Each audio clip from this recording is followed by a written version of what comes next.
Welcome back to What Arty Noobs with General Disturbance. This is the Strv 1030. It's the Tier 9 Swiss tank destroyer. It's located on the south spawn of Malinovka, and it's under the command of gritmaddness123. Now, he's actually in platoon in this game from two other members of No Retreat, No Surrender, Villager, I think it is, and Xeno Shadow. Game on!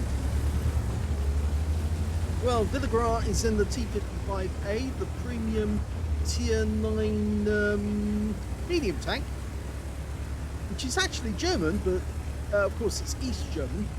Whereas Xeno Shadow is actually in the T10, which is the last heavy tank that the Soviets ever built before they started only making main battle tanks. Well, what can I tell you about the Strv 1030? Well, it's an S tank.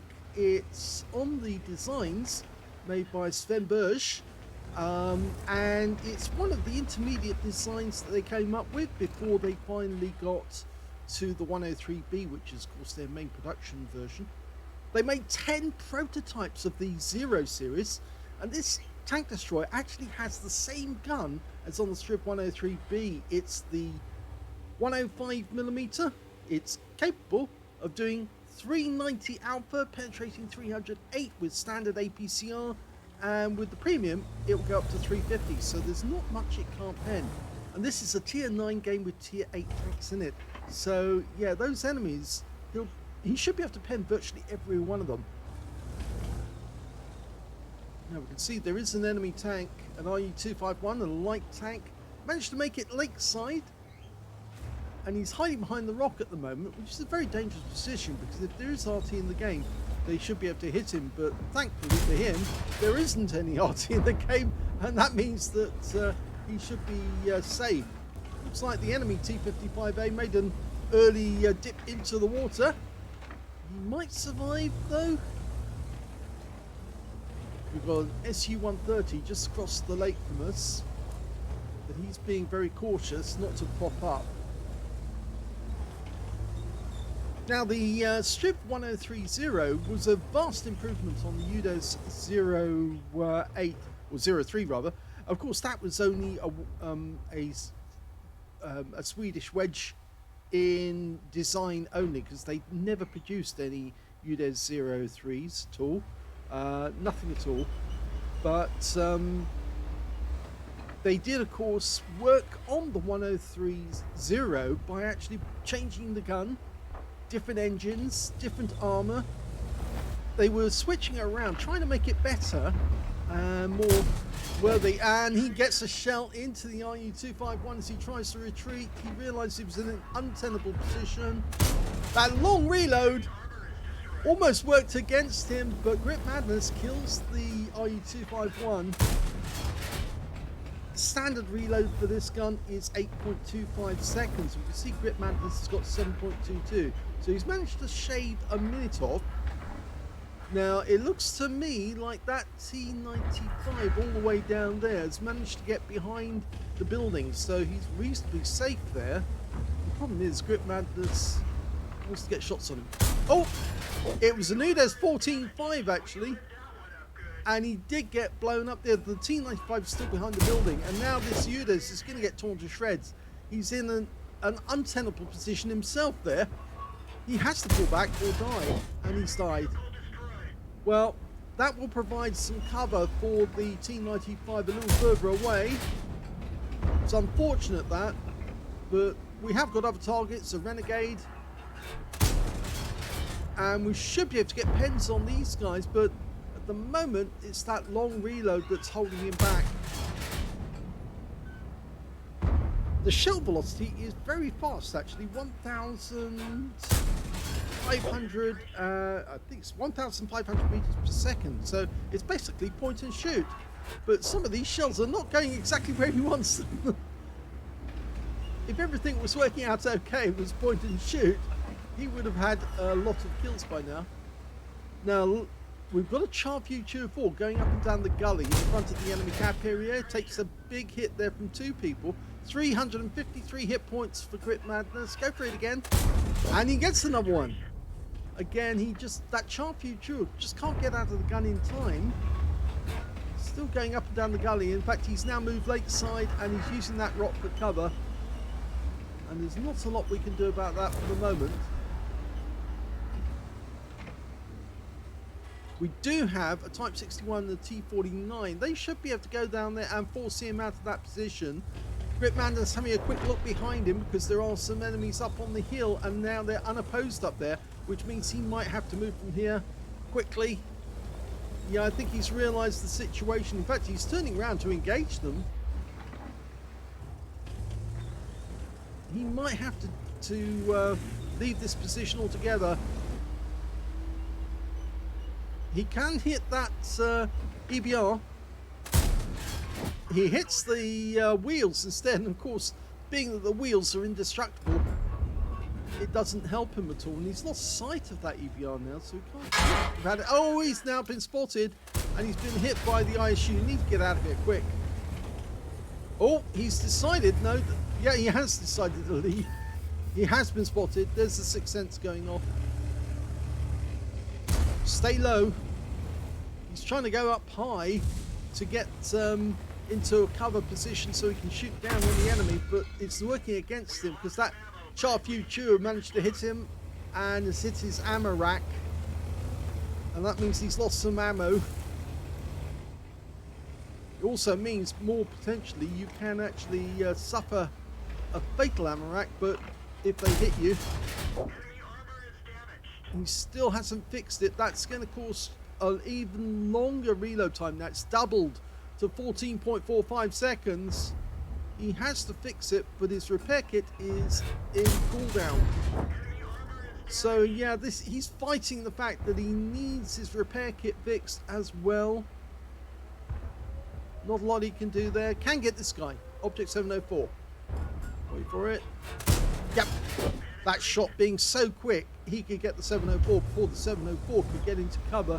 But he's going to have to pull back a little bit more, I think, to present a smaller target to those guys up the hill. Because if he gets spotted by these guys over here, then the guys up on the hill are going to shoot down on him. The T95 and the 704 are behind the building, and he's fixed his ammo rack. Going to change positions slightly. He's having a quick look round. Using that all-round view, you can get the tactical view. Can't do anything about that guy in the dip by the lake, the Char Future 4. I'm sure that Char Future wants to get some revenge on him for the shots that he fired at that guy. Instead, he's decided to go up here, which is a little higher, so he can engage the guys up the hill. And yes, you go for the soft underbelly of the M103. And the M103 is going to have to hide now, because if he doesn't, he is going to take a lot of damage. Going to wait for him to present a flat surface that we can drill. Oh, leather. Yep, take the kill there. In fact, now he's got 20% of the enemy hit pool, which means potential high caliber. Go for it, go for it, go for it. Yes! Got him! Lovely one. Okay, so that's take care of both enemy tanks up on the hill. There is a Centurion 7-1 nearby, but he's over the ridgeline at the moment, so we're going to have to move a bit closer. And I'm a bit worried about that. I think it wasn't the EBR, was it? No, it's the 7. I thought for a second that was an enemy tank and actually made it further to the east. It's the EBR. He's coming this way. We fire one into the 704, but it is the EBR, and the EBR's gone down. Thankfully, our own EBR was up to the task, and he took him out. He's going for the components now on the T95, which, as you know, was actually the T28 heavy tank by another name. Same vehicle, just with an extra set of tracks. And they both had the same name at one point or other. He's tearing that T95 to shreds. And he got the kill. It was a bit delayed after the shot, so I'm wondering if he actually set light to the guy, but there's no arsonists come up. He puts one into the G-Saw, who's desperately trying to get into cover, but he's out in the open at the moment. Our EBR gets in the way for a moment, and we ricochet off that one. Oh, Grit Madness would be a bit disappointed if Start withdrawal. if that had been a crucial shot. And oh, he got the kill, went to the Jagdpanther's thigh. Now the enemy is capping, but they're kind of desperate to do that at this moment. And I suspect it may be the 704 that's doing it. Not a good idea to cap, because all the EBR needs to do is get close enough to actually spot where they are, and Grit Madness can do the biz. Well, didn't get that one into the Strv. We can't see who's in the cap yet, but it must be they're in the bushes. We put one into the ISU 152K. Ideally, we need to get closer. Now, the SU 130 PM has got closer as well. It's all condensing into this area. Going to see if we can get around into the ISU again. And we do. Nice hit. 382 low roll. But we need to get that reset. It's coming up to 30-second mark. You can't afford to blind fire either, because remember that reload is so long, 7 seconds. He's trying to work out where the bushes are. I think he's hoping now the EBR will be able to work out where they are and see them. 10 seconds to go. There they are. And he gets the reset and takes him out. And that's his top gun. It was the 704. Now the enemy team has got 890 hit points left combined against our 2,156. So they are down on health. The ISU 152, I think, is a one-shot. It's the SU 130 PM that's really not been damaged that much. He's the one that's fresh. Now he's got himself into a nice cover position here, but of course that works both ways, because it means the enemy might be able to sneak up on him and get fairly close before they both proximity spot each other. Ideally, you want to use the bushes to best effect by moving forward so you're nearly at the edge of the area. Our EBR's gone up the other end of the map, and although he looks like he wants to go into the cap, I don't think it's a good idea. If they do, they just do the same thing to him that we just did to them.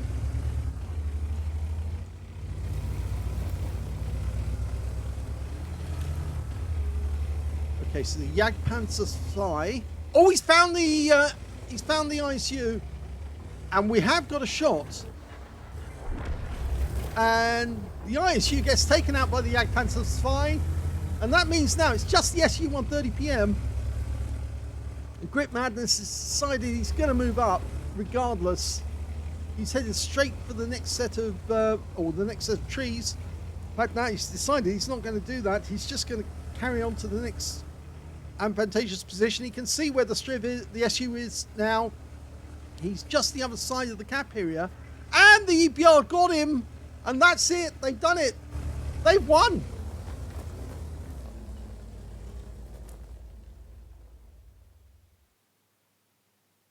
Well, that was an ace tanker game for Grit Madness123 of No Retreat, No Surrender in the Strv 1030, one of the wedge tanks, the S tanks. He got a bruiser medal for getting at least 5 critical hits. In fact, he got 9. He also got a 5 for effect for doing more damage than the hit points for his own vehicle. He got a massive reset on the Object 704. It was only a few seconds away from capping out, so he got a Defender medal for doing that. He did get the high caliber for dealing the most damage in the game. We saw during that game it did pop up at one point, but he just kept up the damage rate, and so nobody could beat him. And of course, he got a Top Gun as well for getting at least 6 kills in the end, with taking out the 704 being his 6th. Let's have a look at team score and see where he was. Well, look at that. Easily scored the high caliber with 6,743 hit points. That's an emphatic one. The next highest scorer was the T95, the Doom Turtle on the enemy team. He only managed 3,732. And the third highest in that one was the Centurion 7-1. I did mention him during the game, actually. Quite dangerous medium tanks. 3,461 hit points went to him. When it went to kills, yep, he's got that one as well with 6 kills. 4 kills went to the T95. 3 kills went to the Jagdpanther's Spy. And when it came to base XP, He's got that one as well, so he's got the top in all three columns. 1,180 went to Grit Madness, 1,158 went to the Panhard EBR, and those are the only two players who managed to get over 1,000, with the Yak Panther Spy picking up 948, so he wasn't far behind.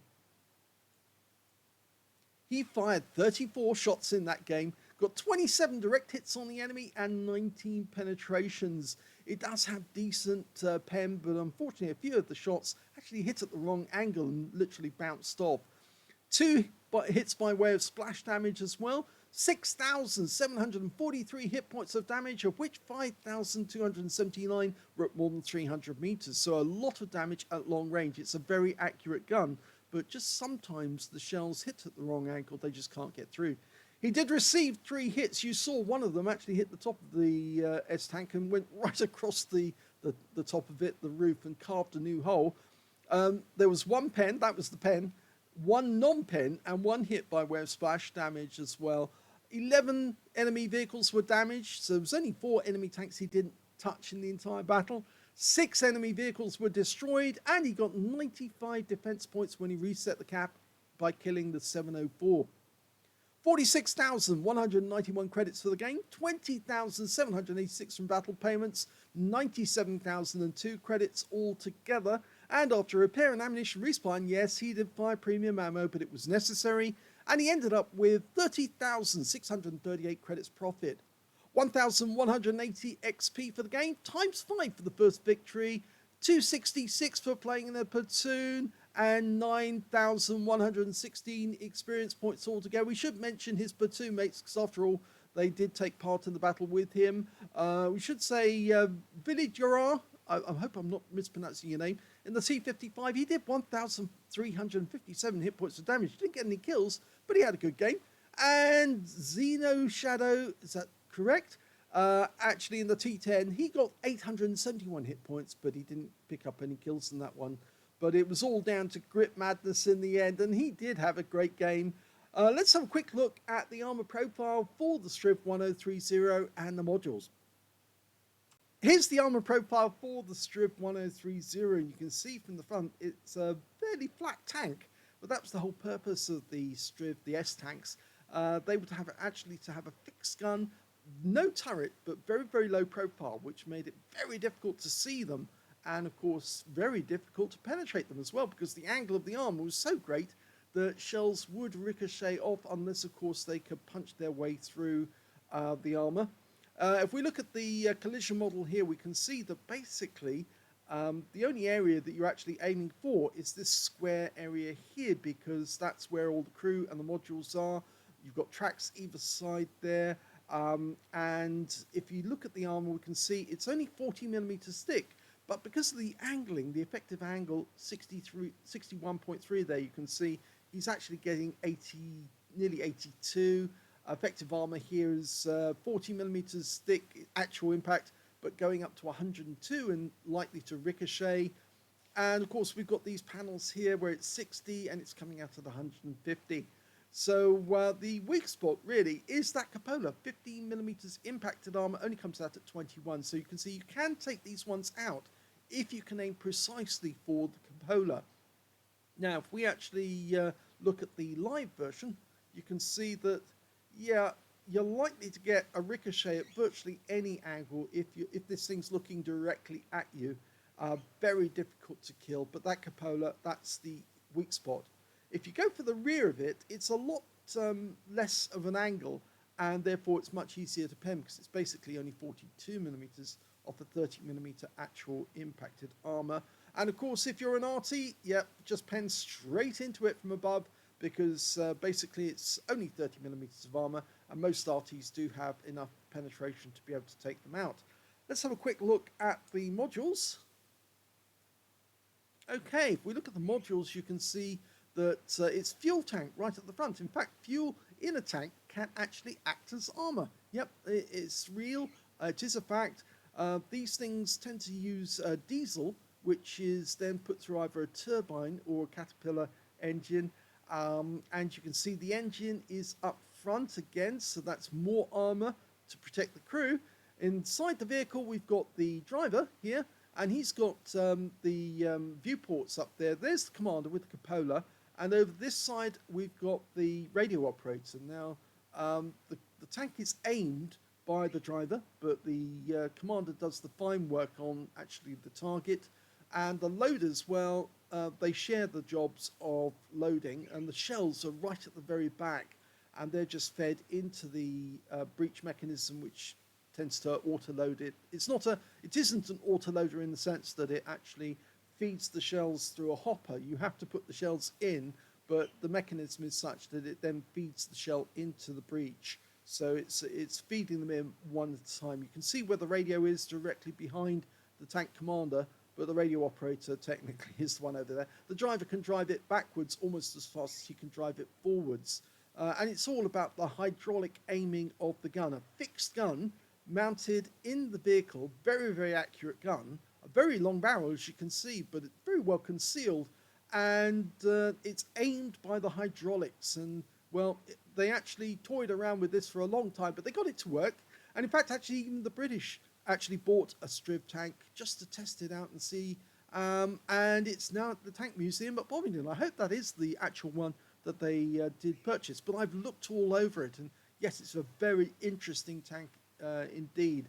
And those lucky people who actually get to drive it, there are a few. I've heard in wargaming, such as Sophie, I think has actually had a chance, or at least I think she's looked all over it, and so has the Chieftain as well. So that's the modules on the Strv 1030. I hope you enjoyed that replay. It was a very good game, and Grit Madness played the 1030 very well. A lot of people like to see the wedge tanks in action because it is a difficult tank to play, seeing as you have to wait those 2 seconds for it to go into siege mode before you can actually open fire. But once you actually do find the right position to fire from, it can be deadly to the enemy, because those shells are extremely accurate, or tend to be very accurate, and they tend to penetrate through a lot of armor, so you can take down a lot of enemy tanks.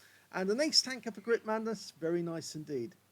If you enjoyed that replay, please give this video a like, do subscribe to our channel, leave a little comment down below because it feeds the algorithm, and thank you for watching.